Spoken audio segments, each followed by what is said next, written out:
Steve Dangle Podcast. Powered by Sports Interaction. Wanna bet?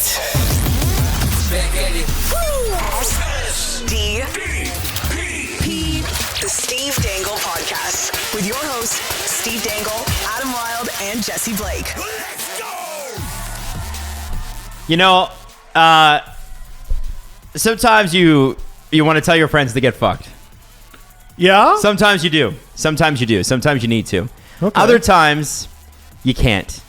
Because, in all honesty, Jesse got my computer back running just before the show today. Oh, good for you. Yeah. Oh, I just want to say that. I got pretty far down the line, though, right, Jesse? With the password reset, and we were just a couple steps away. So I was almost there with it. Yeah, Almost yeah. there. It took a little bit of finessing to, There it is. to get the password. I don't have the reset. finesse. I'm all grind all the time, man. You're all don't remember your password. It wasn't that well. So What's the point where you had to type in a terminal command? I think it was out of Adam's depth. Yeah. Yeah. I don't know. Did you see a blue screen of any sort? No, it's black with a whole bunch of type like No. like MS DOS sort of shit. When it looks like the Matrix, you're fucked. Yeah. The other thing I want to throw out there, and this is where I want you guys both to get fucked, Okay. is this whole rumor about me having seasons tickets. Now, I did a little influencing campaign for the wine partner for the Toronto Maple Leafs, Menage a Trois, and every comment after Jesse commented, every comment. So Jesse commented this because I was at the game. And Jesse goes, being a season seat holder looks like so much fun. So happy for you, Adam. It has 142 likes. My comment? Yeah, My your comment one has comment on my video. And then I'm just going to read through, and I have almost 50 comments after that. Hope you enjoyed the season seats. Literally flexing his season suite. He probably owns a network and maybe buildings in downtown Toronto. Looks like looks like a fun night. Those season tickets, you got an upgrade for those. And then, of course, he gave up his season tickets for a night. #humble because I was in the box. Yeah. You know, Mr. Season Seats flexing on us. Bro, I don't have season seats. I have a season suite. Good old owner's box. My season seats are paying off. Who got you these seasons tickets? Like, it's freaking real. You should see my DMs right now. Jesse, I think our friend Adam is embarrassed. And then somebody else said, maybe the wine company can reset your password. Okay, that's first. It's a nice of all, crossover. That's a funny. very good chirp. Yeah. Yeah. Second of all, I think Adam's embarrassed. Well, embarrassed about what? Because I feel like he's a little insecure that the rumor we started about him having season seats makes him seem a little too highfalutin. You know what I mean? Okay. A little too highfalutin. And he didn't want to seem, too uptight. He didn't want to seem too better than or highfalutin while he was at an influencing campaign for a wine called Menage a Trois in a box at a Leafs game. Yeah. No, it's... I don't know, man. It's just, they were really nice. You should Did you really drink it like worry this? about Pinky? seeming too hoity-toity in your box, in your suite with a bunch of Good influencers. word. Good. Well, I went with highfalutin. Hoity-toity. Just want to say I met a few people there that were like actual TikTok influencers, people with real following. Oh, peers. Yeah.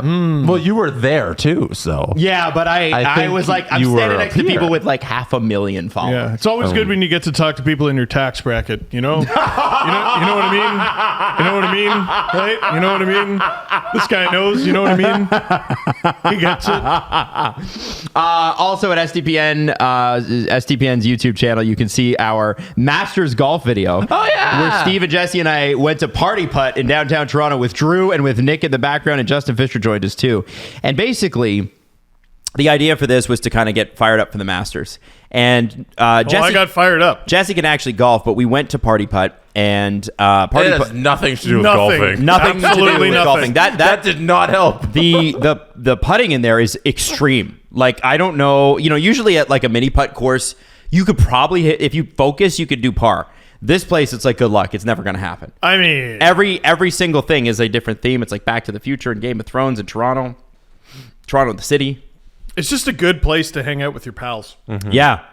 Yeah. There's a bar. There's mini putt. Invite all your friends who are way too competitive and watch them ruin their night when they finish second. And then, so here's the thing is that we believe in winner take all, meaning if you come second place, you lose. If you come third place, you lose, right?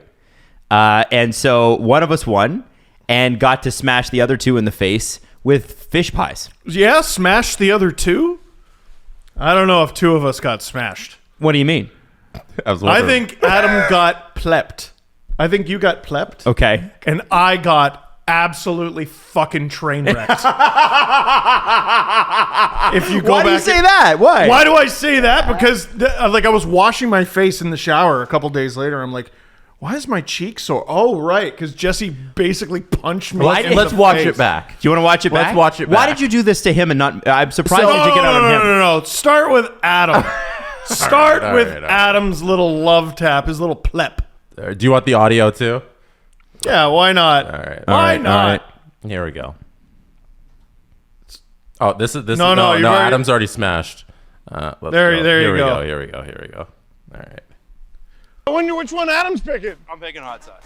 Oh, Yeah, you picked the one with like jalapeno in it. You're an Yeah. idiot. Like, thank you. Because I had to eat the fish afterwards. Look at that. That's a plep. Can I ask? Can we pause this for a second? Sure. All right. So first off, if you ever have the choice again, because it was like I had tomato, I had water fish or some sort of like spring water, and then some sort of hot sauce, which is what I took. I forgot that I was going based on taste because we had to get it in the face and then eat it afterwards. And so I was like, okay, well, I'll eat the hot sauce one because at least I'll taste the hot sauce and not the fish, right? But then I realized that I was going to get hot sauce in my Yeah, eyeballs. that's really stupid thinking. And so for the rest of the video, I can't see anything. Yeah. It fucking like I didn't even like- see Steve get hit in the face. I'm like, wow, that all sounds terrible. So You what didn't happened? think it through at all. Well, I mean, it was sort of you're put on the spot, right? It's like you lose the round, But and then you're sort of like, well, do you want spring water fish? Like, do you want warm water fish, or do you want hot sauce fish? But you put hear on me the in the video spot. say, "Oh, I wonder which one's Adam's gonna Yeah. pick," because you obviously don't pick the one with fucking hot peppers in it. Well, I didn't want you to have to take that. I felt like, given your history with peppers, that wouldn't be fair. You're a gem. Yeah. Well, and I wish I could smooch you, but we're on camera. I also the fish was not tasty. no, not tasty. It was quite smelly. Here, we'll get to the smell. Yeah, keep going though. So we saw we saw Jesse wind up, and then like your elbow, you just Yeah, here it goes. should have made those putts, yeah. and then a little love tap. And you got it right in your hair, Oh yeah. My fucking curly hair. all right, eat it. Eat a sardine. and you had to eat a sardine. Also, I didn't make these rules, so like, don't blame me for Drew having made to do them. it. Look, I have sardine on my chin. Producer Drew, who's So in the room gross. right now, So, like, he made these bacalao? rules and these pies. This was his idea. yeah. Producer Nick was very upset that we were making such a big deal about the fish. Steve Dangle. He's like, this is the smell of my people. Yeah, and I was like, hey man, I said I hate the smell. I didn't say I hate Portugal. Steve, do you want Yeah. do you want your smash? Yeah, you I want to Steve relive smash. it? Give Oh, me a here we Steve go. smash. Okay, here we go. All the Leafs haters. What are you talking about? All Listen to the sound. Put this on Oilers Reddit. They'll love it. Commercials and Hey. your years of YouTube recommendations. I just threw the shirt in the dumpster, by the way. Me too. See. Don't break my nose. Are you ready? Yeah. Should have made those putts.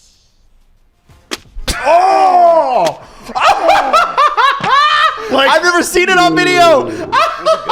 Oh my God, you hit him hard. Can't see either. I straight up said right beforehand, I'm like, please do not break my nose. Don't re-break my nose.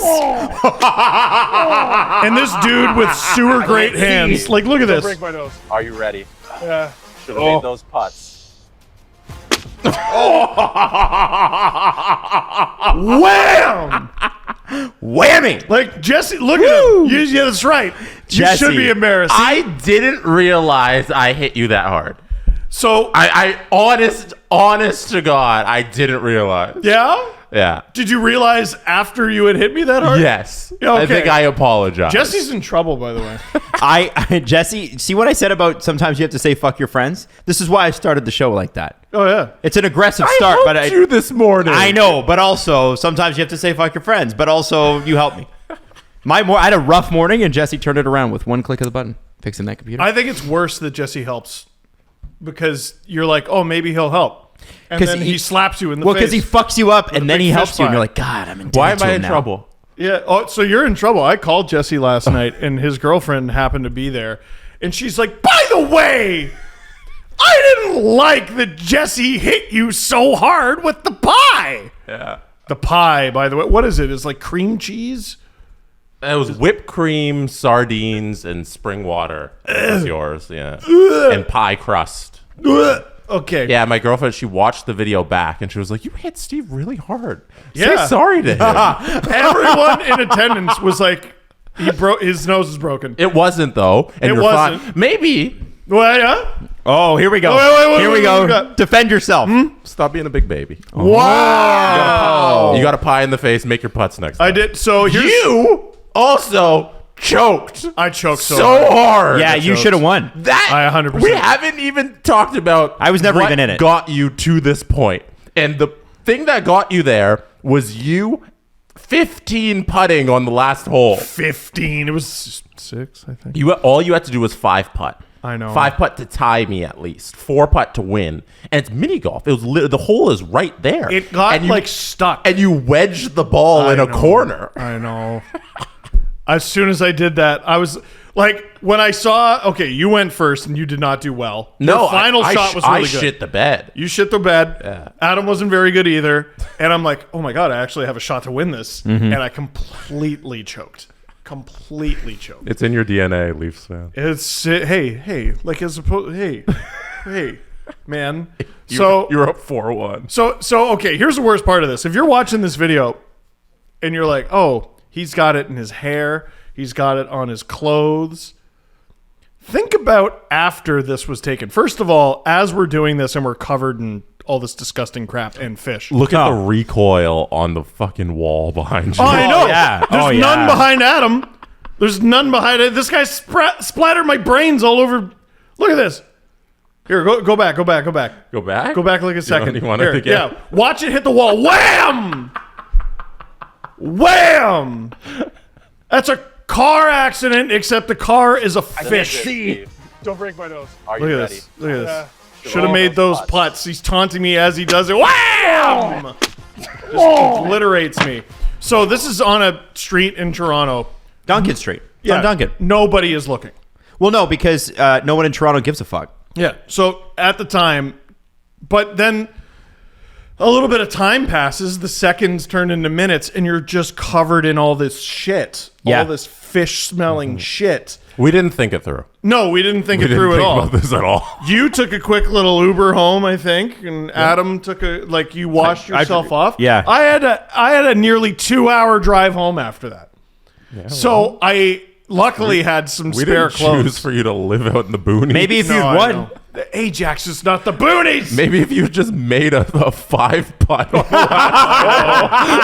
it's a 5 putt to win. A 5 putt to win. Like, that's the best part. Also, the hole is from like me to you. Okay, you 5-putted it 2 or 4-putted it. No, or I something. 5 putted, and then you had to 5 putt. You had to 4 I putt had to to 5 win. putt to tie. Yeah, and you couldn't even do that. Fucked up. I just fucked up. 6 So I had to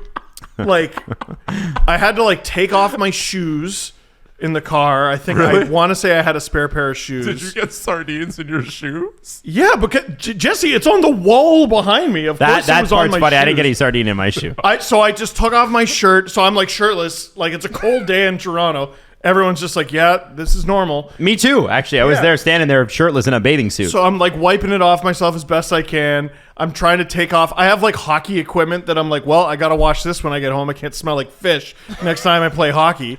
What was the, oh yeah. So I throw my shirt in the dumpster.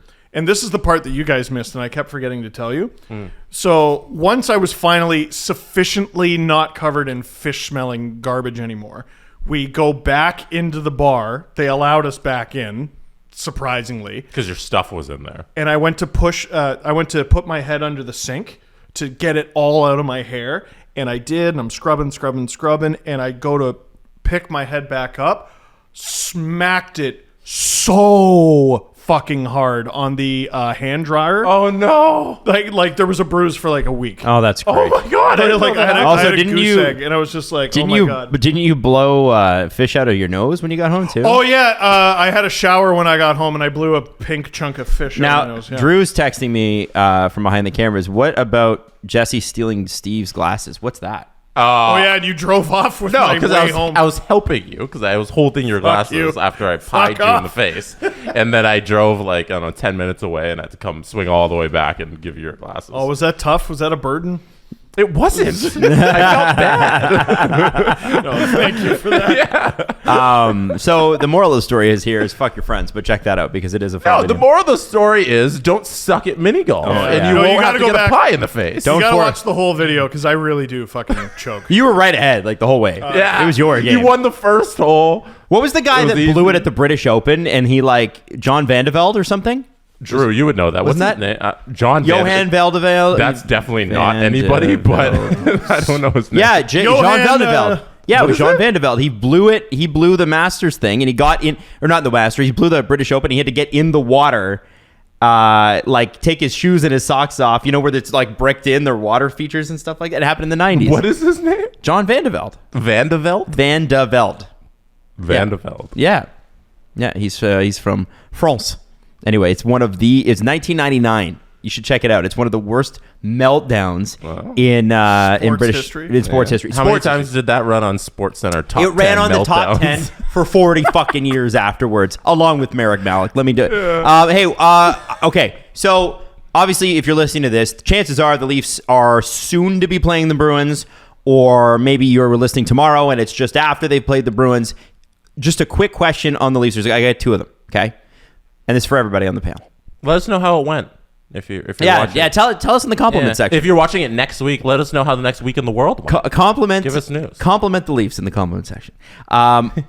If there's one thing that you need to know tonight, that you need answered tonight, when the Leafs take on the Bruins, when you're watching Sportsnet Central or TSN Sports Center, to be even to both, tomorrow morning, and you're watching the highlights or we're watching Steve's LFR, what do you want to be saying about tonight's game? Because it does seem like the Leafs do have some stuff to play for. The Bruins have nothing to play for. No, the Bruins got a lot to play for. They're going for the modern day record in wins in a season. Well, there you go. I think it matters to them. I think it does. I think you're absolutely right. You 100% get I that think close, it you does. might as well. Yeah. So what do you need to need? What do we need to see?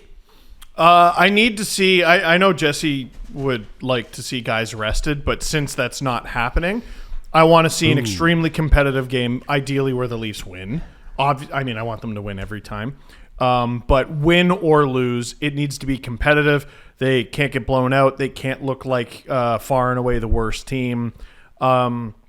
This is, I want to say, their first night ever with Ryan O'Reilly as the third line center. So I don't want to make excuses. It's almost like that seems like a lot to ask, like on account of they haven't had this setup. There's 5 fucking games left. Like, you have no choice. You have to gel right away. You have to be competitive. One of the things I didn't mention yesterday when we were talking about the how interchangeable all the lines are, I forgot that I think Achari and O'Reilly played on the same line in St. Louis. Oh yeah, I completely forgot about that. So that's a little more built in, and I'm curious to see who starts. At the time, I don't know who's starting. Looks like can start. Samsonov Can start. It doesn't look like Murray's gonna be back. That's what. No, Murray, I assume, wouldn't be back.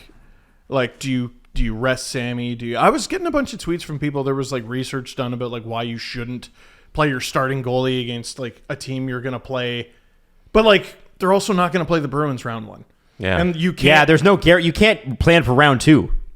No, We haven't seen that since 04. Yeah, There's no like, planning. Slow down. Yeah, what? Slow down just a little bit. Yeah, I hope to see you there, but until then, like, fuck the Lightning. And it's one of those. It's like I will cross that bridge. Yeah. When it comes down to it. So the next thing I want to ask you then, Jesse, actually, do you want to answer that question? It What do would you want to be see? nice if the Toronto Maple Leafs played spoiler. Like, it'd be cool. It'd be cool to see them go out tonight and beat the Boston Bruins and kind of poo-poo their coronation at the end of the year. So the Boston Bruins, It's 62 wins is the record, right? It's difficult to be as high in the standings as the Leafs are and play spoiler. Like, this is a really rare scenario. Yeah. Usually a spoiler's reserved for the San Jose Sharks and Anaheim Ducks of the world. The Chicago Blackhawks. Sorry. Blackhawks for those real. fans. So the Boston Bruins got 1, 2, 3, 4, 5 games left. The modern day record of wins is 62. Yeah. So What are they at? they got 60. Oh, man. I mean, they're going to get it. They got to get 3 wins of their last 5 games. The Leafs can, if they go out tonight and they beat the They can make them Bruins, sweat a little. They can make them sweat a little. Make them sweat. As of these fucking Boston Bruins who pained us for the last 400 years of hockey. Yep. It'd be nice. You know what? You're absolutely right. be just, nice. Just fuck them up a little bit. Yeah. Then there's a little pressure. Then it's 3 of 4. Yeah.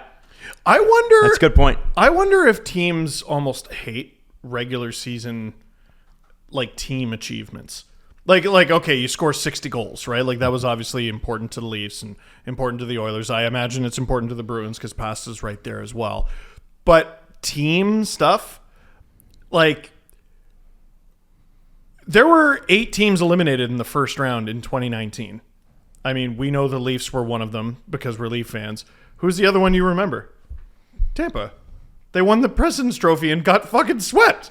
They fucked it up. Columbus. So, yeah. yeah. So I don't know how badly the Bruins care about this regular season thing. They might care a whole hell of a lot. I mean, it's an all-time record. But if you don't win the cup, I mean, that's always going to be mentioned alongside the record. It's like Brady's perfect season. Yeah, exactly. He didn't get it. Yeah. Correct me if I'm wrong, but the 62-win Red Wings didn't win the cup. No, they lost in the conference finals to who? Drew? Colorado Avalanche. Right. And Claude Lemieux's cross-check. The team award is the championship. Yes. Because North American sports has set it up to where the regular season champion doesn't really mean a heck of a lot. Like, it's a cool accomplishment. There's a trophy for it and everything. We acknowledge it. But you want to win the championship. But there's a little feather in your cap when you get these things. But it doesn't mean a heck of a lot to these players because they know deep down, like, hey, if we don't win the championship, it doesn't mean shit. Also, Here, I want to I throw have a this out. fun- I want to throw this out there. If Okay. the Leafs win tonight, Yeah. because they have a game in hand on Tampa, they will at worst tie them at the end of the season. And I don't know what their head-to-head record is because I think that's the next tie break. But Regulation wins. Oh, is it regulation believe, wins? Yeah. Okay, well, I don't know what it would be then, but at very least, this almost guarantees them home ice advantage in that first round. And something Drew brought up earlier, and he's like, why haven't you brought this up yet? And I was like, well, that's a good point. Here, before you bring that up, Okay. can I just give a little Oh, homework? sorry, go. Because I feel like you're about to make a good Oh, yeah, point, sorry, and sorry. I'm about to be a child. Okay. To prove that the regular season doesn't mean anything in the grand scheme of things, Discord, here's your mission, or Twitter or whatever, draw the President's Trophy from memory. I know what it looks like. Yeah, I think I know what it Yeah, looks I know like, exactly but what I it looks think I like. might be picturing a different trophy. I know what it looks like from the NHL games because I like going to the awards screen and then you Yeah. go through all the, Fucking you go through all the right. awards. See, I'm like, Well, I mean- that guy won the Lady Bing, even though it doesn't really mean anything in NHL video games. How do you determine I that? don't know. What I that still one like looks that. like. I still like that. Yeah. No, so here's the Do thing. I don't know. Toronto has something else to worry about other than Boston and Tampa, according to producer Drew. He's like, you guys thinking that you don't need to win any more games. I'm like, what do you mean? Like lock up home ice against Tampa? I'm like, I guess that, I said, that's pretty important. Yeah. And he's like, no, you need to be thinking more further than that. I was like, okay. Galaxy brain Drew over here. He's like, you need to be thinking about the Eastern Conference Final. I was like, what? And he's like, what happens if the New York Rangers make it to the Eastern Conference Final? What happens if the New Jersey Devils make it to the Eastern Conference Final, or the Carolina Hurricanes, who could easily do it? 109, That's not a bad 106, and point. 103. Don't you want to lock down home ice advantage throughout the playoffs? So, producer Drew, that is the sort of thing that we simply have not thought of in a generation. Why would we need to? Literally in a generation. It's been 19 years. Why would we worry about that? Yeah. No, it's a great point, but like that was a consideration for you last year, I guess, because you're like, well, there's Colorado and there's Edmonton. And I think Colorado had home ice, right? Yeah, so Drew seems pretty set that the Rangers are going to make it too. That's who he think- believes. they're a good Yeah. team, man. I think we're getting a little ahead of ourselves. I agree, but I like just thought with the I just Joseph thought the Wall- difference between the way a guy who's seen his team win the championship acts versus us, it's pretty I think there's a significant. bit of a difference, with Leafs' success and Colorado Avalanche. That's what I'm Oh, saying. they're It's- identical. That just tells you where the bar is, though, doesn't it? Oh yeah, our bar's on the floor. It is. It's where it should be. Yeah. Anyway, I mean, Do a little bunny hop over it, please, Leafs. Just, win 4 games. please give me a second round, please. I was talking to my father-in-law about that, and again, like he's a soccer fan first, Liverpool, and his son is Chelsea, and they go head to head. And like every year their teams don't win a championship is a catastrophe. And I'm like, win a round, quarter of the way. Yeah. Let's go. Yeah. It'd be nice if the bar was that. What? Oh, win a championship? Yeah. I agree. Even like the Raptors got to that point when they kept losing in the Eastern Conference quarters or finals Semis. or semis Yeah. to LeBron a year after year after year. LeBronto. It was the Raptors were really good, and like we expected them to get to that matchup versus LeBron whether he was in Cleveland or Miami or wherever he wanted to be to destroy our hearts. Like the Raptors got to the point where we expected them to win 2 rounds, maybe win a round, and then face LeBron. And then it wasn't enough. And they had to make another decision to push through that. And it'll be fun if the Leafs ever reach that point where it's consistent. Hey, they're in the Eastern Conference Finals. They're in the Eastern Conference semifinals. And like now we need to push to the Stanley Cup Final. What I love about the Raptors championship run in retrospect is like, it's like, man, if only we could not play LeBron in the playoffs, have a better player to pair up with Kyle Lowry, and somehow, we'd have to play Kevin Durant and Klay Thompson and Steph Curry. If one of those guys could go down with a season-ending injury, that'd be super cool. And like that's all the things that went right for them to win. No, but and you that's won. that's why it doesn't count. Exactly. That's why But I mean, count. you know, it's funny what can happen, and, right? And don't forget the miracle shot along the way. Which you were there for. Yeah. Don't forget a bounce, and then in the rim, and Joel Embiid's tears, and then being down 2-0 to the best player in the world right now, in Giannis. Yeah. Like, how that did was they a come thing. back in that series? Unreal. Drake. Shut up. I was there. Dude, I was up in the nosebleeds, and I'm looking at this little speck running around the court, and I'm just like, he's on the court right now. Yeah. How hasn't he been kicked out of this game? He did it? Not the players? He did it. He did it. I'm convinced he's why Giannis fouled out. I don't know if Drake had anything to do with Siakam missing those 2 free throws to force overtime, but we were all there and just like, fuck. But we all knew we were essentially at an elimination game. Yeah. Right. You get on 3-0, it's over. Yeah. So like that really drove it home. Like when he missed those 2 shots, we're all like, oh fuck, and they end up winning the thing. Adam, did you get your playoff tickets yet? Did they come in? For the Leafs? Did they come in? Yeah. You guys are going to hate. I'm going to a game this Saturday with Jesse, just so you know. Yeah, he invited me to his seats. Shut up. No, I didn't. You did. We're going to a game on Saturday. Yeah, because he invited me to the seats. I didn't invite him to the seats. Adam, how much did you pay We for were these offered tickets? the seats. How much did you pay for the tickets? We were offered the seats, Jesse. We were much? offered the seats, Yeah, Jesse. I didn't pay $0. for the seats. We were offered the seats. $0. Don't Big ol' smack a zero. I've been to 2 games this season, and I'm not gonna lie, I don't even remember what they were. I'm going to 2 games You went this to week. Colorado. Colorado for sure. Wild. 2 games this week. Are you fucked? I didn't go to the Colorado one with you guys. Well, I went the game. I went to the game last week. So it's 2 games in 2 weeks. Yeah. It was last Saturday? I went it was on a last weekday? Wednesday. It was last Wednesday. Yeah, so it wouldn't be 2 and 7. And beat they you lost. I know you should beat me up. I told you, man, during the bettered me pandemic, with I your said if I ever denim get the shirt. chance to go to a Leafs game again, I'm never turning it down. And in fact, I broke my own code by not going to the Avs game with you guys. Yeah. Too bad you like that was your only opportunity. I know. What did you? Never come around Did again. Leafs win that game? I don't even remember. Oh, the Rangers when Marner scored that overtime winner. Sorry, Because I got you the jersey. Yes, Yeah. I finally remembered. Yeah. There it is. There it is. I went with Mike Schmidt. Yeah. Okay, so let me ask you this: would you, if you Definitely. bought, okay, let's say you bought a pre-construction home or a pre-construction condo, okay? What does that mean? So pre-construction home, pre-construction condo, like as in they It's have just a to. hole in the ground? It's it's not even a hole in the ground. It's pre-construction. They haven't even dug the hole. Oh. So it's pre-built, but you're buying it on spec, and the company says it's going to look like this. So let's say you did this. I'm not even going to ask you if you would or not because who cares? There's a condo at the top of my street that's been building for like 7 years. I know somebody that bought a pre-construction 7 condo. years. What's the rush? and they bought it before 2009 in that crash. Yeah. And then the company went under and they lost their deposit. I hear about that all the time. That can happen. Yeah. Yeah, that can totally happen. If they just can't finish it, then you're just fucked. Yeah. There was a hole behind my my apartment in Calgary that was dug right before the crash, and Calgary got hit pretty hard, and it was just a hole in the ground. And And so whenever I drove into the garage, you'd just drive by this gigantic hole that was fenced off. Wow. And part of our building the face of the building was falling into the hole. So they had to fix the whole side of the building because the ground was sinking around it. Nobody filled in the fucking hole. And that's Toronto, so that hole is $4 million. Calgary. It was Calgary. Oh, Calgary. So it was $1 million. And it's Calgary, so it's just a big hole. Yeah. They made Full it of of oil. dinosaur bones. Yeah, it made of oil. there you Dinosaur go. bones and oil. So Adam, we're buying a pre-construction house. So you bought one. You Okay, bought one. we already did. Yes. Yeah, okay. But Jesse and Steve, who are roommates and also business partners, you guys are living together, okay? Life partners. And you guys want to move into this pre-construction, Yeah. but you can't do it yet, obviously. Yeah, it's not built. So knowing that you're going to move into this pre-construction, Yeah. you stop paying your taxes and your rent at your current place.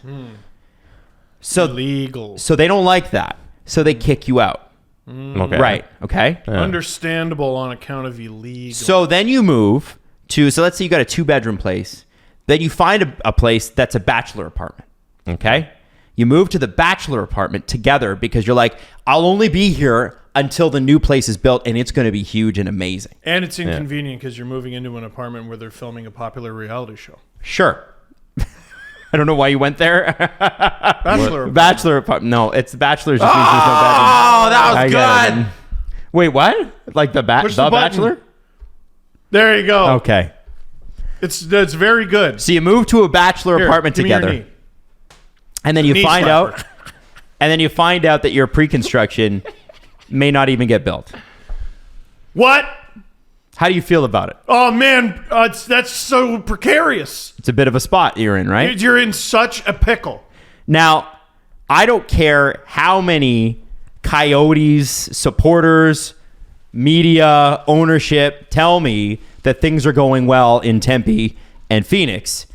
They're not. So if you're catching up from last episode, and a lot of this stuff is above my head, I am not a real estate legal expert in the state of Arizona. But the city council for Phoenix is suing Tempe. They're suing the company that is helping the Coyotes build their next arena. There's going to be an entertainment district. There's going to be a casino license, sports gambling license, the whole thing. And there was supposed to be multi-residential units going in. Now, Phoenix City Council doesn't want that going in because of something to do with the airport. And I don't know if it's going to be noise complaints or space or jobs or whatever it is. Whatever it is, they don't want it going in. So they're suing Tempe. Yesterday, we got a countersue argument. So the Arizona Coyotes have filed a $2.3 billion claim against the city of Phoenix over the arena. The Coyotes and the firm hired to help build it, which is it's a new arena project near Sky Harbor International Airport, filed a $2.3 billion notice of claim against the city of Phoenix Wednesday for alleged breach of contract. The claim, a precursor to a lawsuit, was filed along with the Bluebird Development Corporation, and it's seeking damages from Phoenix for their legal filing by the city March 27th, which is the last time we talked about this. Phoenix asked in its legal filing to rescind Tempe's recent zoning and land use changes, along with prohibiting future residential considerations in an FAA incompatible residential development area, because obviously noise and all the other things that, why you shouldn't have airplanes and houses nearby. Yeah, I see somebody's been reading SDPN.ca where you can find this story on the Coyotes filing a $2.3 billion claim. Yeah, there it is. Look at There. that. Shameless plug. Wow. But I guess what- that's where the So good. story exists. Wow. Here's what I like, though. I want to read this to you because I don't fully get it, but it does read very Arizona. The Arizona Coyotes and its development arm, Bluebird Development, have had enough of Phoenix's bullying bureaucrats. Whoa. Is Maricopa County mentioned? Well, hold on. Let's get to it. As a Canadian who has to consume American television, I have heard Maricopa County so many times. And now the city of Phoenix is facing a $2.3 billion claim after it broke its word and decided to undermine a plan to convert a hazardous, unlined Tempe-owned landfill into a new sports and entertainment district next to Tempe Town Lake. On March 27th, Sky Harbor unexpectedly filed a complaint against the city of Tempe, claiming that Tempe International District Plan could not include previously approved multifamily houses because of noise issues. Oddly, both cities have agreed for decades that multifamily housing was permitted in the airport flight paths as long as the apartments were designed to minimize noise. Indeed, Tempe's decision to move forward was based in part on assurances from Sky Harbor not to interfere. On November 29th, Sky Harbor's Chad Makowski, I don't know, That feels like a made-up name. Told Tempe City Council a positive and productive relationship between Tempe, Sky Harbor, and the city of Phoenix has been and continues to be incredibly important to us. Blah, blah, blah, blah. And basically, the claim goes on to say that Phoenix appears motivated by spite and ill will for the purpose of stonewalling development of the Tempe Entertainment District. I guess perhaps what they're suggesting is that Tempe would be a more fun place to be than maybe the city of Phoenix, which is next door. And maybe they don't want this going in, and they don't want people living nearby, which would support it. And so here's my question to Jesse and Steve, who now live in a bachelor apartment, when they used to live in a 2-bedroom condo. Hearing all this and waiting for your house to be built, how are you feeling right now? Can I be totally honest? Sure. When I go to bed at night, I feel things. I feel, oh, this is so nice that I'm lying in my bed, and I think about the next day, and sometimes I'll have a stressed emotion about the next day or a happy emotion about the next day. And when I wake up, I think of all the new possibilities. I think of what I'm going to do first, and I think about my morning routine, and I think about the smell of coffee and how that makes me feel. Doesn't the smell of coffee make you feel? It's a nice morning smell. Yeah. I like that, and some fresh wind in the summer. You open the blinds, Yeah. and it's sunny. Oh. What do you feel? Oh, joy. You open the blinds and it's rainy. How do you feel? I still feel a little bit of joy. Yeah? I like rain. I like a little rain. Yeah, A little rainstorm, but several days of gray in a row, I feel a little bit of dread. You hit traffic. How do you feel? Oh, frustrated. Yeah, you have a clear road ahead of you. How do you feel? Oh, fantastic. Open. Right? Yeah. Your food's a little cold. How do you feel? A little disappointed, honestly. It's hot and delicious. How do you feel? I feel like life is perfect and I could do this forever. Adam, you read excerpts of that story. Mm-hmm. I felt nothing. I do not fucking care. I am so sick of talking about the Arizona fuck-offing Coyotes and their court battles. I'm like, I would love it if the main story about the Coyotes is Clayton Keller. That's a good player. It is a good player, but he's already there. So that's fine. He's already there and he's under contract. If they get Connor Bedard, what an actual genuine disaster for hockey. Or maybe it saves it. I don't know. All I know is until the team has these things solved and are worth talking about. But don't you think it's interesting? No. That they fucked up their relationship with Gila River and had to move and are now in an arena that they're saying we're in here max 3 years. We are a year into those 3 years. Not a single shovel has been put to earth as far as I know. And even if it has, how long before this drags its ass through the courts? Because they're not going to be able to finish these buildings and use them. And then here's the thing. What if the entire plan, the arena gets built, but then the entire plan gets fucked up? There's no entertainment district, even though there will be. There's no multi-residential, buildings nearby, which is the whole point, to support the entertainment district. Even if the entertainment district gets built around the arena, you need people to go. I feel nothing. You're telling me things that I know are interesting. Adam, I know they're interesting. Yeah. They're not registering sadness. They're not registering happiness. They're not registering interest. It doesn't spark joy. It doesn't spark joy. It doesn't spark anything, though. I'm not feeling anything positively or negatively. I do not fucking care about this team. But here's where it's going to matter. Here's where it is going to matter. Hockey-related revenue. I know you're bored by it, but the reality is the PA and the owners might actually agree on something here. which Yeah? is the Coyotes are a drag on both the owner's profit. They're a drag on the owner's profit, and they're a drag on what teams are able to spend on players, which the PA gets pissed off about. If you include the Coyotes in the 32-team revenue sharing plan right now, they are taking more than their fair share because of their own fuck-ups. Beep. Did you hear that? Yeah. That was a heartbeat. You made me feel something. This is going to be, if this continues, this is a big problem. How long do they want to stay in an arena that really an AHL team wouldn't even take? It's a Radio Shack. It's a Radio Shack. Like by NHL standards, it's super cool that the atmosphere is good there. No, now. it's not. Dismissible hunk of shit. Hold on. I do not care about that fucking tiny building. But listen to me here. Listen to me here. For those that always want to go positive on this, let me say this to you. It's great that it's great now. I'm asking you what it's going to be like in November of year 4. I'm not asking you in anything. March of year 5. I don't care. At Mullet Arena. I don't fucking care what it looks like. I know you don't care, but because there's always people ragging on us like, how come you guys are always so negative about it?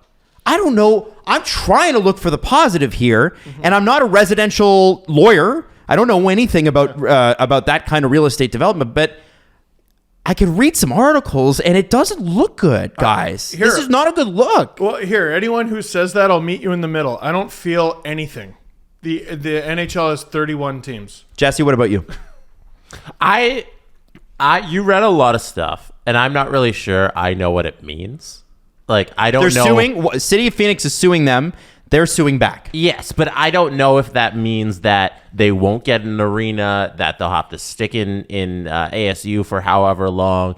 I'm not sure. Like, maybe this is something that just finds its way to the back burner eventually. It will, because it's a back burner team. Yeah. Well, no, I mean, in terms of like, it doesn't back hold burner up franchise. Anything. There's like a vote going on with the city. Like, I know the people, because it's not fully support. It's not done yet. Yeah, like the people where they're trying to build the new arena. I know like the residents there get a chance to like vote on the issue. I don't know like if that's gonna help this situation. You know, from what I've read, it will likely pass because it's a fucking landfill. Yeah. Right? Yeah. So like I don't know if that vote happens and then all of a sudden they're building and that's fine. So I just feel like I'm not really sure where they're gonna go from here. I'm just kind of playing the wait and see. When I worked at CBC, I had to cut highlights for all different sports and all different stories. So I would do all the hockey games, and I would do all the baseball games, and I would do all the soccer games. One time, I did volleyball.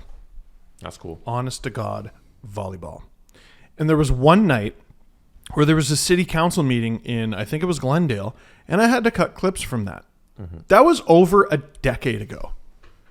I do not fucking care. Will there be a team on the ice, yes or no? Yes. Okay, great. And they're not moving. That's all I give a shit. Take the Coyotes moving off the table. They're not moving. They're not moving. See, that is not going to happen. So if they're not moving, then it's mute. Yeah, but we made peace with that so long ago. Yeah. Like, they are going to keep this team alive, whether they like it or not. Yeah. So here's what we got. I'm going to give you the history from the articles at sdpn.ca. The franchise shared America West Arena with the Phoenix Suns after relocating from Winnipeg in 96. They moved to Glendale in 2003 at Gila River. Former owner Jerry Moyes took the Coyotes into bankruptcy in 2009. And Canadian BlackBerry billionaire Jim Bosilli put in a bid to purchase the team with the intention of moving them to Hamilton. The NHL, which wanted to keep the team in Arizona, put in a counter bid, and a Phoenix judge ruled that the team could not be sold to Jim Bosilli to circumvent the NHL's relocation rule. So basically, the NHL bid against itself. Yeah. Bid against a guy with actual money. If you lived through that, Jim Balsillie went through that the complete wrong way you should do it. Sure. He made a public show of the NHL and was like, I'm moving this team to Hamilton, and was there and was like, this team's coming there. And you don't show up people where you're trying to do business with. Right. Like, the NHL, especially in Hungary. He was an asshole in that situation. Yes, and he was also an asshole about the Penguins, too, because he thought he had them, too. Yeah. The NHL ran the Coyotes for 4 seasons, and the financial constraints associated with that took a toll, leading to a 7-year playoff drought. New ownership group brought in 2013 with new hope, but turmoil surfaced again in 2015 when the city of Glendale backed out of a long-term lease, which was a multi-million-dollar agreement. The Coyotes then leased Gila River Arena on an annual basis until Glendale announced it was terminating the deal last year, or 2 years ago. No, it was last year. Anyway, so the Mullet, with capacity of 5,000, is the smallest home in the NHL. Now the Coyotes have a fight on their hands to find a permanent home, and that is directly from the Associated Press, guys. So I'm just I want you to be aware that this is the equivalent of you guys leaving your house because you didn't pay the rent before your new house is done and having to move into a bachelor apartment, and then the developer says, I don't know if we can even build this. So, okay, let's pretend everything goes great. Yeah. When's this building going to be operational? It takes 4 years? minimum 24 months to put one of those together. Like, I think, didn't the Raiders get theirs done in 24 months? But they had like in Vegas, but they had a good plan. Right, and Vegas City Council's like, yeah, whatever you want to do, spend money, great. Everything's different in Vegas. Right. How many years from now? 3? I would say minimum. Let's say I would say it's minimum. the minimum. Let's say it's 3. The Coyotes have been in Arizona for 25 years. Now, by the time they get this building, it's 28. They will have been a net negative for 28 years. Let's pretend from the moment they move into that building, they're a positive, which is unlikely. But they're a positive from the moment. Like Vegas. Yes. Like the Golden Knights were. So what's 3 And the years Kraken. from now? Yeah, and the Kraken. 2026? Yeah. What's 28 years from 2026? That would be 56? Yeah, 2056 is the year the Coyotes break even as a franchise in terms of relevance and just Contributing positivity. How old are we going to be in 2056? Fucking old, man. That's why I don't fucking care about this fucking team. Die or don't. Court battles? You sound like Scrooge. If he's going to die, he better do it. So last night, Yeah. on the second night of a back-to-back, Jacob Markstrom stood on his head. Great. Who cares? What do you mean? Who Fucking cares? sick. It was Cares. fantastic. You know what? I'm I kidding, I'm care kidding. You know I'm because kidding. the Flames play in a building that's old and shitty and NHL quality at minimum. Bare fucking minimum. And they're not going to build a new one and then play in like a bus station for 3 or 4 years and tell me it's fucking awesome that they're playing in a bus station. Oh, we can have so many cool events around the Flames playing in a fucking bus station. And then they move into the new one. And we pretend like the bus station never happened. Well, I just made you care about it. If you didn't Do- care, You know you what? wouldn't. Do we get to You're talk gifted. about? Thank you. Do we get to talk about Flames Jets? No, fuck the Flames. No, I'm kidding. Of course we They're do. not relevant. What do you want to talk about with them? Why do you want to get to this so bad? Because they tied the Jets for the last playoff spot, and now we actually have a battle with 3 games left in the year. It's gonna be good. The Jets can take care of business. Like, they still hold their destiny. The loss wasn't crippling for them, but the Flames. Tough. After the horrendous showing in versus Chicago, it was 3 games in 4 nights for the Flames. They show up to the most important one. They beat the Jets because their season was on the line. You lose that game, and for the Jets, you have an opportunity there to just cement a playoff spot. Yes. You win that game. It's not, you don't get the X next to your name, but you pretty much get that X next to your name. And it was a dud because Markstrom became the goalie that everybody was like, where did that goalie go? He's done that a bunch of times over the last month and a half. The goal support has not been there at all. Yep. And last night they got it out of just the weirdest characters. Dewar scored his 7th goal of the year, I believe, on like a. How many one-handed goals did Kadri score? Now I gotta look. Yeah, that was the game winner.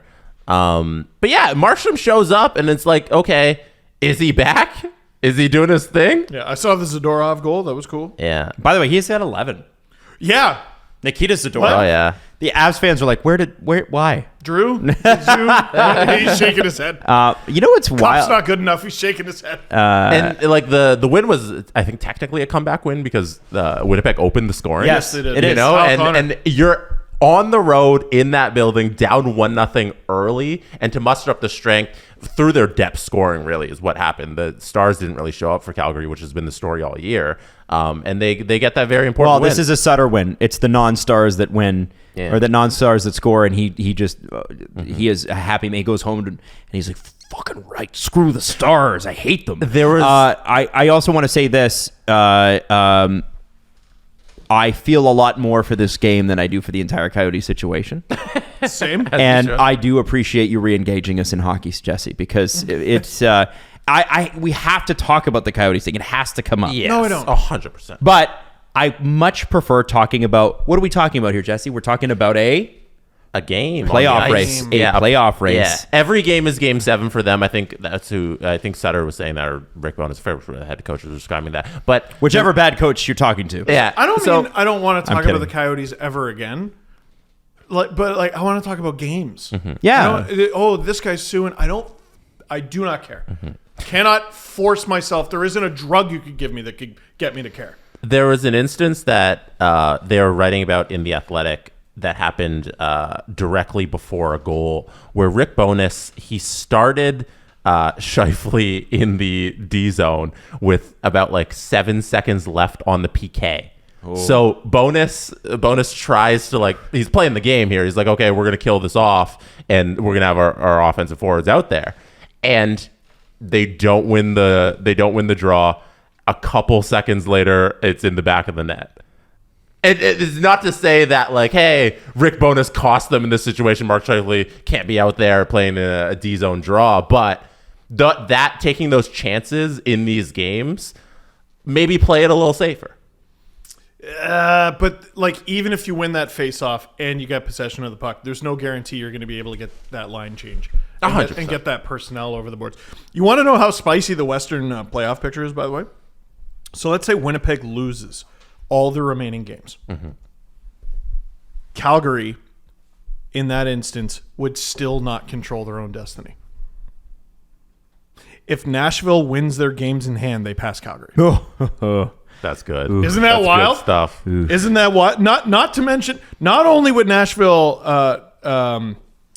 pass Calgary, they already, despite the fact that they're 3 points behind Calgary, have more wins. Nashville has 39. Calgary only has 37. They've lost 15 games in overtime or the shootout. It's amazing. There's every stat you look at for Calgary says they're just unlucky. And you watch their games and you're like, but no. No. You're lying. They're easily the most confusing team in the league right now, I think. What about we're trying really hard despite the fact that we hate our coach meter stat? I think that is a big deal. Yep. I think that's a big deal. When you hate your boss, work becomes really hard. And especially work at a high level. That's the thing. To me, it's such an easy choice. They have so much talent on that team. Just make a change. You don't think it's a little more difficult to get up for a game when you don't want to go play for the guy who's behind the bench? Yeah, imagine, because you start to hate. It's not just that you don't like them or their style. You start to hate little things about them. You hate the way they eat, or the way their breath smells, or the way their sentence structure. You start to hate, you start to pick them apart. It's like a human thing that people do, right? It's sort of and you just kind of it's not fair to the person that you don't like, but you're like, I got to get out of here because I'm becoming toxic. Yeah, but they need that second wild card because they could easily the top wild card, because they could easily beat the Avs, right? So Drew's just laughing. He's like, "Fuck you." No, they couldn't. By the way, I want to shout a couple names out. First off, Ryan Nugent-Hopkins, 100 points. Man, 12 years after he was drafted, Pretty cool. first overall. Isn't that unreal? Now, here's my question to you. Maybe don't give up on guys. Wait, sorry, real Stop quick it. stat. Stop it. I don't know. Don't give up on guys. Taylor Hall. Who gave up on Ryan Nugent-Hopkins? No one gave up on Ryan Nugent. Edmonton was 8 seconds away from trading Mr. Nuge just as they traded Taylor Hall. So, it's funny. There was a stat. Longest NHL career before they hit 100 points. Do you know who holds the record? Steve Dangle. Yeah. No, who? No, so Stamkos had a long one, a long time before he hit 100 points. Gordie Howe, What? 23 seasons into his career. Well, and that's probably because they were only playing 60 games back in the 60s, right? They weren't playing that much. That's a wild. Yeah, but the fact no one plays 23 seasons. The weirdest thing is that, and this is how goofy the Oilers are this year. Ryan Nugent-Hopkins has never had that's a crazy stat. He's never had. Ryan Nugent-Hopkins has never had 70 points. Man. Okay, so one thing that we do have to talk about is, like, I feel like it's a little understated that offense is just wildly up league. Well, and this is why I want to get into. This is why I want to bring this up. So before I was rudely interrupted by your shitty stat. I'm kidding. No. I wanted to give you one. How many points? And stay off the Oilers' pages, please. I'm on Nuge's DB. Okay. How many points does Zach Hyman currently have? Leaf fans, you're going to love this. 87. 83. You guys are both over. It's 81. 35 goals. I had him on my fantasy team all year. I know he's putting up numbers. Big numbers. Yeah. Now, the thing is that, again, Zach Hyman... Oh, that's Nuge. Yeah. Zach Hyman has never scored over 60 points in a year. This is how goofy the Oilers are. Man, both him and Nuge, we looked at their contract extensions, and we said, okay, the term on both of those is kind of A bit spooky. I don't know. And they both look just totally fine. Yeah. Now, maybe that has something to do with playing with two of the best offensive players in the league. Who continually get better somehow. Well, this is the thing. Well, because they're hitting their prime as scoring is hitting its peak league-wide. And this is what I want to tell you. Absolutely perfect. The NHL is averaging 6.4 goals per game this year. The highest total at this stage in 29 years. The last time it was this close was 93-94, where it was 6.5, 6.5. Wow. We're at early 90s scoring. Yeah. Which is when the NHL was like actually successful. 42% of all games won are teams that rallied from a deficit to earn victory. That means there's been 42% of all games are comeback games. 42% all win games. 140 multi-goal comeback wins. Wow. So you're coming back from 2 or more. Yeah. Do you have the save percentage on there? No. League average save percentage is like 904. Great. Yeah. Because it sucked when it was like Kiprasov was at the top with like a 935 or whatever it used to be. It was like 910. I don't know Yeah. who to give credit to in this situation because I know it's not Gary, but the on-ice product this season has been fantastic from a scoring perspective and just an entertainment value and all the comebacks. It's been great. 7 players have reached 100 points. 6 of those players on teams that have already clinched a playoff spot. Can you name the 7 players that already have 100 points this year in the NHL? We just gave you one with Nuge. McDavid, Draisaitl, Nuge. Kucherov. McKinnon. Actually, there's 8 now. Excuse me. There's 8 Kucherov, players. McKinnon. Yeah. Those are, McKinnon does? Yep. He missed some time. yeah, so he I just wasn't hit it last week. Yeah. Pasta? Yep. And there's one more? Yep. Oh, we're just missing one. Oh, wow. Nice. Jason Robertson. That's right. Nice. Actually, there is one more after that because there was 8. This article is a little out of date because it didn't include the last one. If I'm not mistaken, I'm just double checking this. You're missing one more person. There's 8 guys currently. Remember, all the guys you named are on teams that have already clinched a playoff spot. Let's talk about the guy that isn't. 100 points on a non-playoff or non-clinching team so far. I know Eric was on pace, but he didn't hit it yet. No. Lindros? Mr. Carlson. I feel like it'd be more relevant if there was a defenseman who had 100 points on a non. Remember because Yossi was going so hard last year? Yeah. It was close, man. It's close. But Carlson's injured now, so. Marner's not there yet. Nope. Oh, and it's a non-playoff This is somebody team. who's there. They have 103 points Non-playoff team. as of this morning, anyway. So nobody. I'm just running through the teams. Tage Thompson. Nope. Nobody Good on. guess, though. I felt like that was a really good guess. Shoot. It doesn't mean that they won't make the playoffs. It's that they haven't clinched yet. Someone on the Jets? So I'm thinking Penguins. Preds. You're in the right conference with the Penguins. Penguins, Islanders, Florida. Horvat? Nope. No. Not Horvat. No. Oh, Matthew Tkachuk. Thank you. Yeah, there you go. The NHL's on pace for it to have 10-plus players reach 100 points for the first time since 95-96. Wow.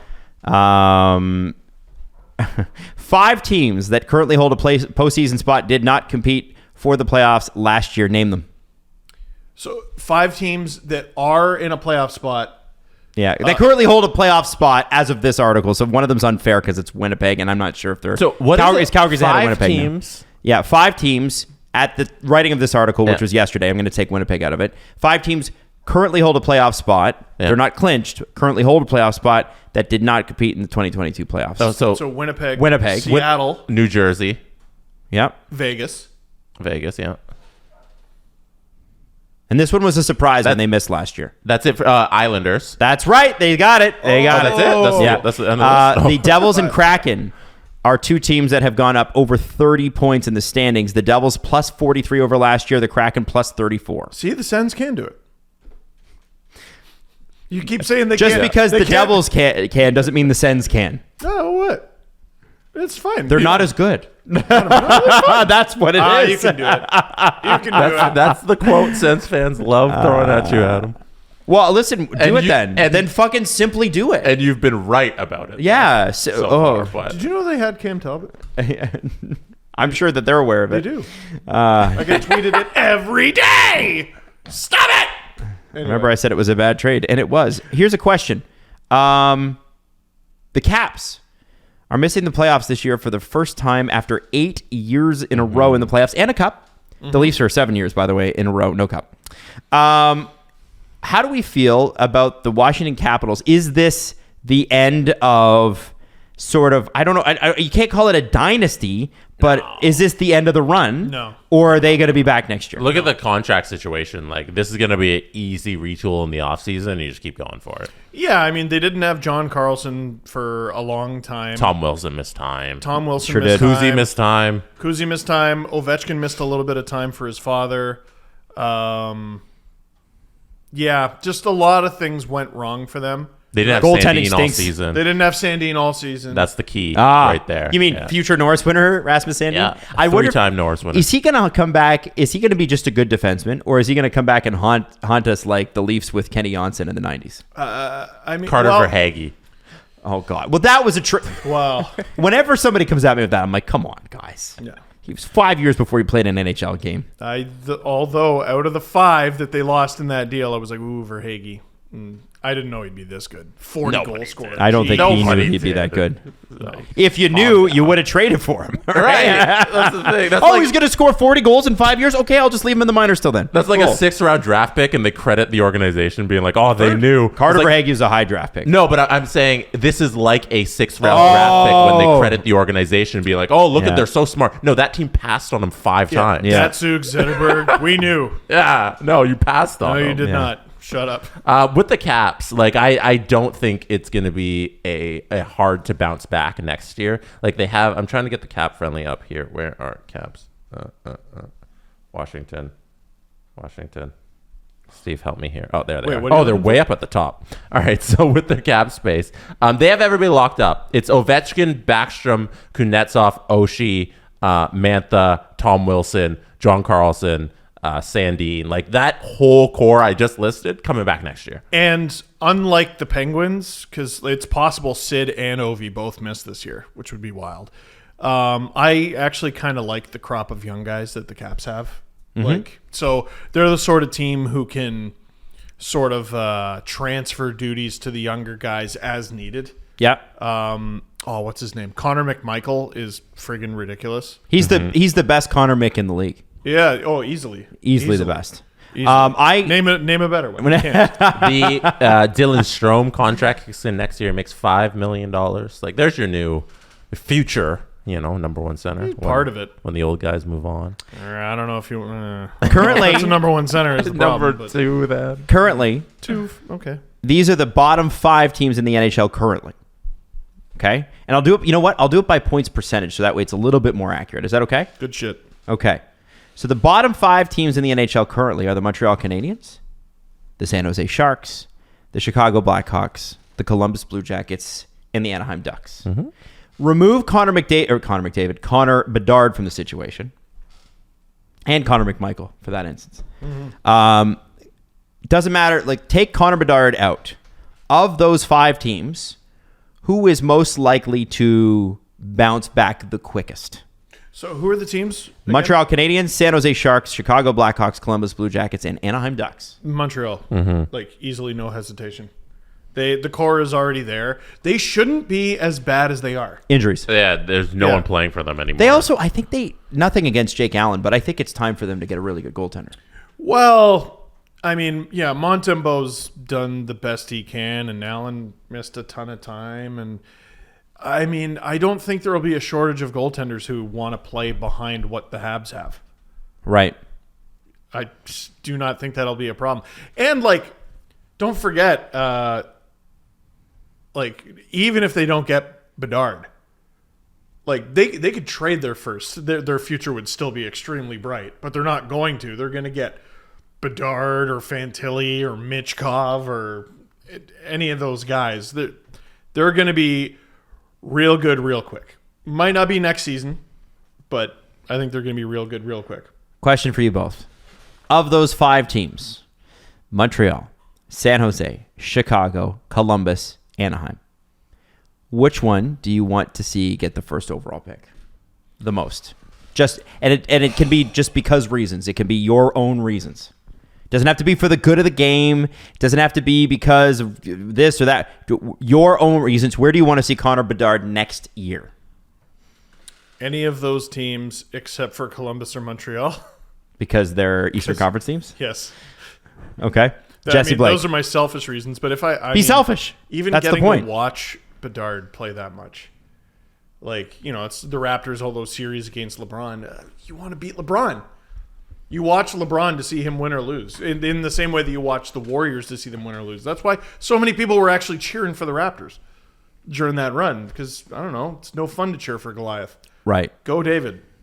Except for if you're a Boston fan and you are constantly Goliath. Yeah. That fucking Goliath's got some fucking pep in him. Jesse.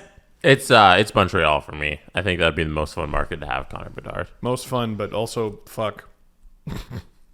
You know what? You know who I think says fuck the most if Connor Bedard ends up in Montreal? Who? Detroit and Buffalo. Yeah, that's gonna be real tough for them. Because the Leafs have a good core that's heading into their supposed window of because the thing is you're supposed to 27 to 30 is supposed to be your peak, right? Wouldn't that be so funny? So it's Devin Levi is poised to be one of the best goalies in the league. Connor Bedard has entered the chat. Yeah. Sorry. Yeah. You know what I mean? Sorry. That's what I'm saying. Right? Detroit especially, Because I think Buffalo's ahead of Detroit right now. Yeah. If we're ranking rebuilds. Sebastian Casa could be something for Detroit. If Detroit's Montreal a little bit more mysterious. If Montreal gets Bedard, next year is going to be an absolute fucking shootout in the Atlantic. It already is. This fucking division's crazy. I mean, it wasn't till Buffalo didn't even really fall out. Have we all forgotten that Florida's in the Atlantic? The Atlantic is probably going to have 4 teams. Dude, this division that's already ridiculous is going to get more ridiculous. Buffalo was in the playoff race up until last week. They had a shot if they had just ran the table a little bit. If they got Levi a little sooner, I still you can't go out and get a goalie when you know you have Levi and you want to use him. And I understand why they didn't do it, but if they did go out and get a goalie, they would have. There's a really good chance they would have made the playoffs. The Sabres? Yeah, they haven't gotten saves, man. I don't know. I think it'd be a little tough to leapfrog Pittsburgh and New York and Florida. Well, you only have to really do. Yeah, but what if you had those, So there's 6 back of the playoffs right now. But what if you had a goalie for a month? You know what I mean? They haven't had a goalie. They just got Levi, and he's been about as good as you could hope. The Anaheim Ducks, by the way, are doing their job. They've lost 9 games in a row.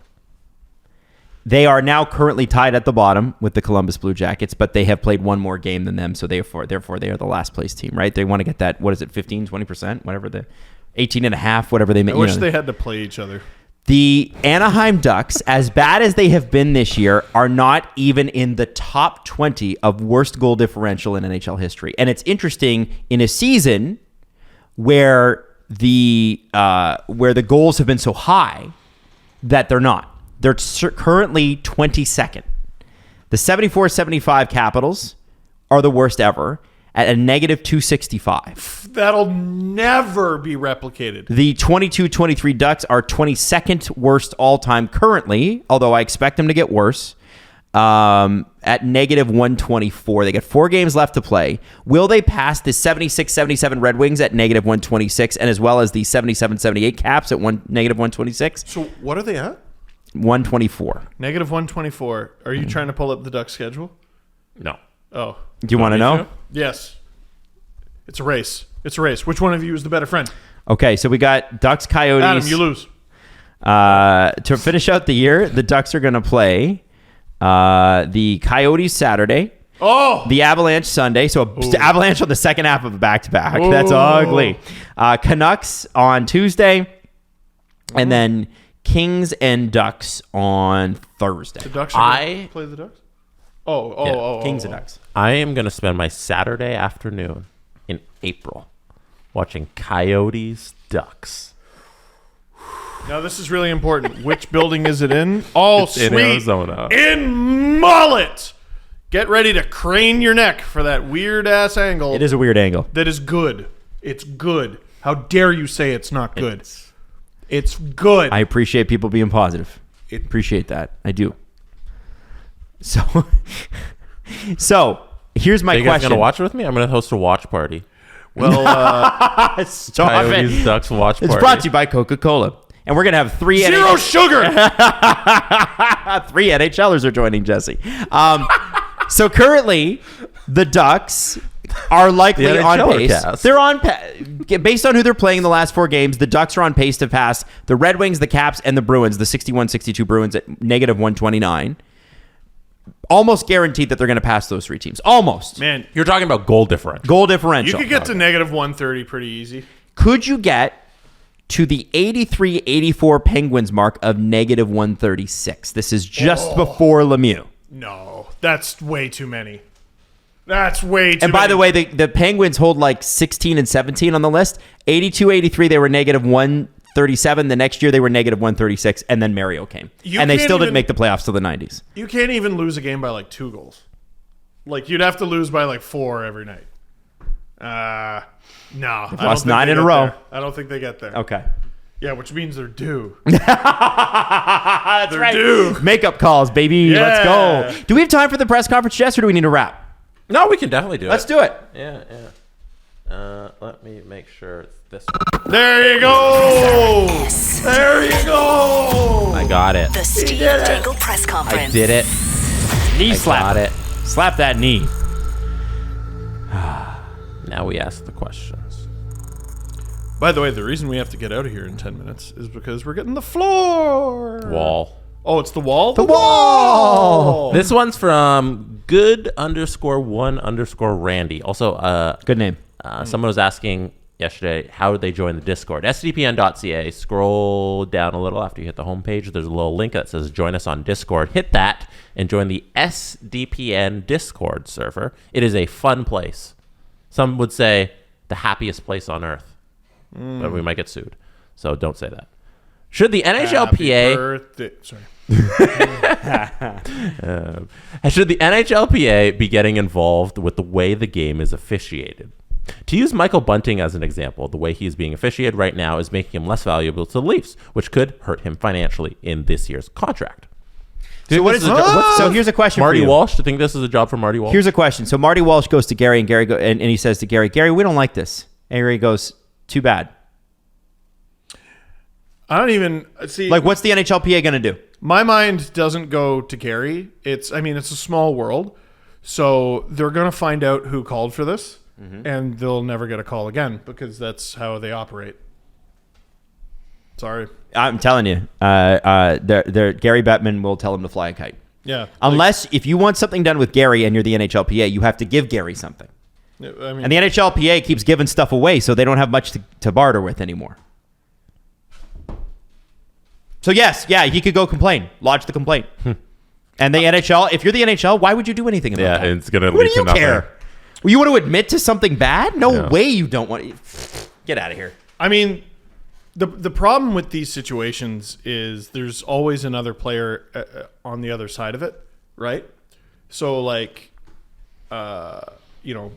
Bunting draws a call or something that he wouldn't have drawn before the complaint.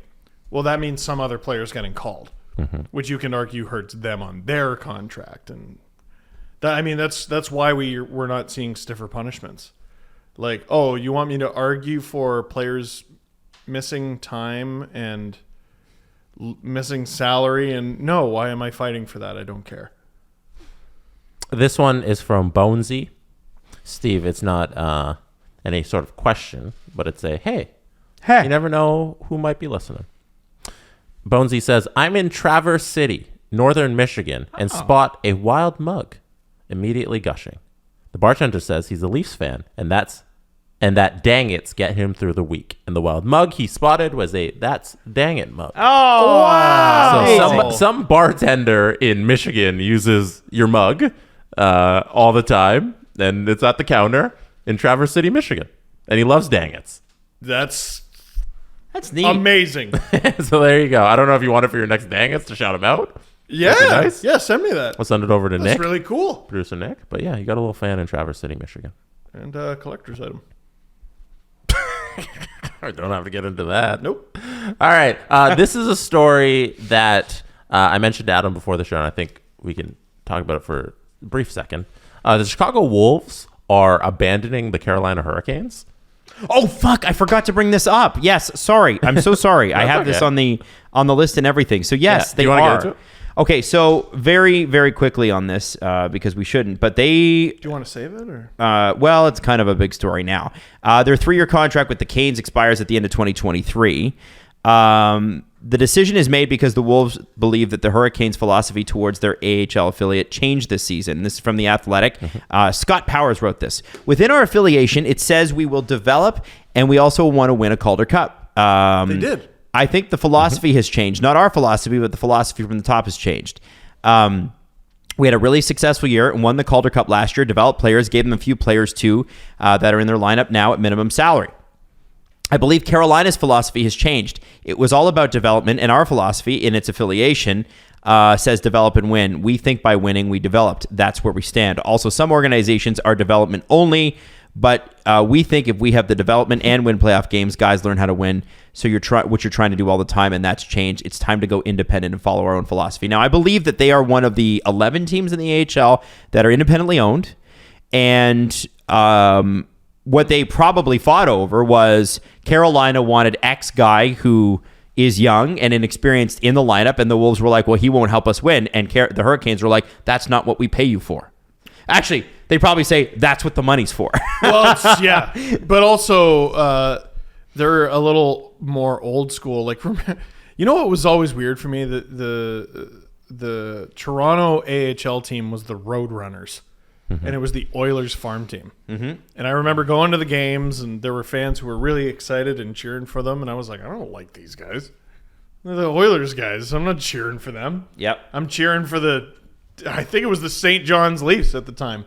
And then it became the Leafs affiliate and the Marlies. And I was like, oh, sweet. They're here and I can cheer for them, sort of thing. So I wonder if it's difficult for fans to cheer for Carolina's farm team in Chicago. It sounds more like they just want to build a team. It's a very odd situation because losing the affiliation, you lose a lot of stuff. You lose money, right? And there's a minimum requirement of players you got to have who are. You have 13. The Wolves will have to abide by the AHL's development roster rule that 13 of 18 skaters must have 260 or fewer games of pro experience. So you need prospects on your roster. 13 have to have. They'll be able to get minimum. So, but the quality of player they're getting is lesser, because you don't have the guys who were drafted who are now going to play for the AHL team, So they're looking at players who are over in Europe, who fall through the cracks in the draft, and they just want to kind of build a team that can win championships all the time. Yeah. And it's so against the philosophy of the AHL that we kind of know it as, where it's like, hey, you're affiliated with the NHL team, you support them, and you're kind of an arm of that while also trying to win. So they're going really rogue and being like, no, this is we're in a league independent of itself. We're here to win championships. Fuck Don Waddell trying to tell us what to do, and play this player or whatever. It's got to be frustrating. We want to play our guys to win every year. And this season, after a championship season last year, we might miss the playoffs. What it has to be, guys, is it has to be a business decision. Whatever the Carolina Hurricanes are paying them, and I can guarantee you it's not much because Tom Dundon's involved. Mm-hmm. If Tom Dundon's involved, you're not getting paid. You saw what he put his head coach through, who is a Carolina Hurricanes legend, and players would run through the wall for. No, you can't. And so had it not been for Rod Brindamore having the leverage that he had, all of the staff for the Carolina Hurricanes might look a lot different. Everybody got a raise because Rod got a raise. I'm looking at the Chicago Wolves attendance right now. Last year, I believe they won. Did they not? Yes. Their average attendance was 6,300. Now, part of that might have been COVID. The year before, obviously, they didn't play. 6,300 is good. But they have For a the 10,000 AHL? seat arena, and they this year are up to 8,500. And they are probably looking at this and going, hey, listen, we're in Chicago, so there's big corporate dollars available to us. If we can get around 8,500 to 9,000, we don't need their support to financially survive. If we put a good product on the ice, we're a great alternative to the Blackhawks, who are absolute dog shit right now and will be for a couple more years. And in that time, we could probably work on finding another affiliate within the NHL that works a little bit more. Well, that makes a lot more sense. And here's the other thing I want to throw out there, guys, is that Rockford's in Illinois. remember last week the Scott Howison thing? They were trying to kick the CEO of the AHL out. One of the teams purported to be one of the major leading teams on that were the Chicago Wolves and their ownership group. They want this guy out because he's apparently too NHL friendly and not AHL friendly enough. But it doesn't sound like they want to be affiliated with a team. That's what they're saying. So you think this is a play so that they can move to a different team? Absolutely, because what I'm seeing here is Chicago. Listen, if you have the opportunity for an NHL team to pay some of your salaries and pay you for the affiliation, you're taking that. No, but they don't want to play the guys. I get that. But if you go out, if you leave your affiliation with the Hurricanes, who are probably paying you dick squat, and you go out and you say, yeah, we want another NHL team, then your negotiation position is diminished because you're actively seeking rather than making other teams come to you. And I think that's what they're going for here. They're going, we're independent. We don't need you. And they want an NHL team to go, oh, they don't need us. Well, we want them, and we'll pay more than the Carolina Hurricanes did. That's what I think is going on here. I'm interested to see it develop and how it develops, because the reason I'm not like overly concerned about what's going on is affiliation in the AHL changes like the wind. Oh, yeah. 100%. Yeah, it changes so much. But yeah, it's a very interesting situation with the Blackhawks, the Wolves, and the Ice Hogs. I also wonder, guys, if it makes room for teams like the Toronto Maple Leafs, who have used this before, where you have an organization that's outside of your organization, like outside of the Marlies, and you have players on your team that you want to develop, and you send them to the Wolves. This could be advantageous for the Leafs, and they did do that. They sent Casimir Kaskisuo to the Wolves. Big when they teams, had too many goalies. Big teams do that, and so if you've got enough money to do it, maybe guys, they're playing the independent game. Like, I know there's other teams that would this is going to be beneficial to us because we know there's enough other teams who could use the extra space. Totally. Just but a like thought. the Chicago currently, their affiliate's Rockford, right? Yes. Like, it's not like Chicago's affiliate is in Seattle or Yes, they're in yeah. Florida or something. Rockford's right there. That's a suburb. You know, Yeah. it's like they're in Mississauga. It's fine for them. They need to do it. What's the Blackhawks' desire to switch to the Wolves? There's none. Yeah, They have a good relationship. So I think it's these guys being weird and wanting to actually, not weird, but like wanting to actually just be a team that wins championships and not develop players. Can I also throw something out there that's logistic and boring? There are like 3 major international hubs in the United States, or 3 that are like on the eastern central: Chicago, Minnesota, and Charlotte. And that big O'Hare is the big international airport in Chicago. And I wonder if a lot of flights go through there. So even if you're a team that isn't the Blackhawks and you want to affiliate with these guys, it's really easy to get players there because the flights are cheap. That's true. that's honestly not a bad point. Yeah. But I think we missed the easiest slam dunk, sum the whole issue up. Ryan Reynolds. He's going to buy the team. Ryan Reynolds is going to buy every team. What? Ryan Reynolds is going to buy the Chicago Wolves. Is he? Is he going to get them to the next level? Yeah. Are they going to sign the I'm best gonna watch the best the- goaltender? Are they going to sign what was the guy's name? I don't know. It doesn't matter. Did you never watch Welcome to Wrexham? Not all of it. That's But good. It starts with Wrexham, and this Ottawa Senators thing I think is taking too long. So he's going to start with the Wolves, and he's going to work his way up to the Sens. What do you Ryan think the Reynolds is Chicago going to Wolves would own sell all for? of them. Well, Chicago- we've talked at length on the show about like the value of sports teams being astronomical right now.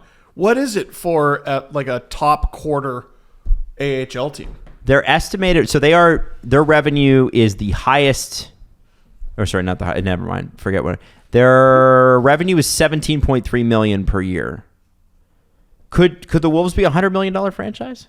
$100 million. 100 is aggressive. So it's about, you got to take revenue and multiply it, right? You have multipliers when you buy a franchise. What would that be worth? I don't know. I don't think it's $100 million. Would it be $50 million? Like, so here's what, you know what'll shock you? Is it profitable? How much did MLSE pay for the Toronto Argonauts? That nobody goes to see and nobody did go to see, and they were a depressing franchise before MLSE even bought them. $1. $50 million. For the whole ass team. So for the Wolves, who actually have great attendance and a great record and a great business model in a great market. What are you talking about? So you think that the Wolves are worth less than the Argonauts? Yeah. That's fucking ridiculous. There's no way. A CFL team is worth more than the AHL Wolves? Get out of here. No way. I do think that. I never in a million years did I think we would talk about the value of the Chicago Wolves versus the value of the Argos coming in here today. What is an AHL franchise worth? Let's find out. Drew's fucking laughing. I want to know. What's an AHL franchise I make? think you're the only one. Ask Alan. Alan Walsh would have a great answer. He's going to buy him. Hey, the Calgary... Alan's going to team up with Ryan Reynolds. Alan would know. Here we go. We got the Hitman. There was a sale in 2016, $68.95 million. The Hitman? Yeah. And that's a CHL franchise, not an AHL. I want to find it. I'm going to find it. Where did you get that? I want to know. Factboys.com? Yeah. Play the outro. That was from TSM, by the way. That was not from Fact Boys. I'm telling you guys. I think they could be worth a lot of money. Have a great Easter weekend, everybody. Why are you guys a bunch of haters? That's what I want to know. See, fuck your friends. I started and ended in the same place. These friends, fuck them. And happy Easter. Over the long weekend, I hope you enjoy many Chicago Wolves games, everybody. The Steve Dangle Podcast. Powered by Sports Interaction. Want to bet? Follow the guys on Twitter at Steve_Dangle, at Adam WYLDE, and at Jesse Blake.